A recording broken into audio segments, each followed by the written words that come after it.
ምልክቶች ሁሉ ተፈጽመዋል።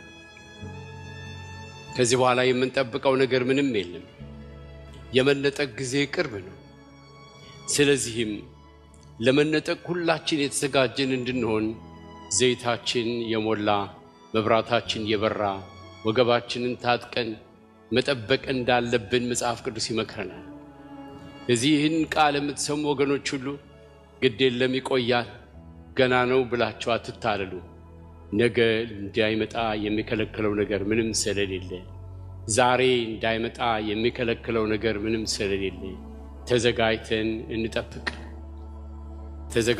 እንጠብቅ። በዛን ጊዜ ይላል ሁለቱ ወፍጮ ሲፈጩ አንደኛዋ ትሄዳለች፣ አንዷ ትቀራለች። ባልጋ ላይ ሁለት ሰዎች ተኝተዋል፣ አንዱ ይሄዳል፣ አንዱ ይቀራል። ባልና ሚስት ሊሆኑ ይችላሉ።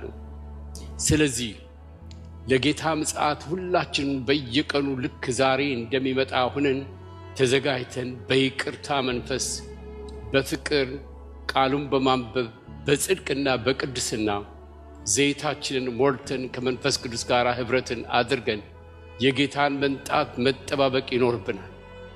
ቸል ማለት የለብንም። ይሄ ነቅተን የምንኖርበት ተዘጋጅተን የምንኖርበት መምጫው መቼ እንደሆነ አናውቅም። ልክ ሌባ እንደሚመጣ በየትኛው ሰዓት እንደሚመጣ እንደማይታወቅ እንደ ሌባ ነው የሚመጣው። በኖህ ዘመን እንደነበረ በኖህ ዘመን የነበሩ ሰዎች የውሃ ጥፋት እንደሚመጣ አላወቁም ነበር።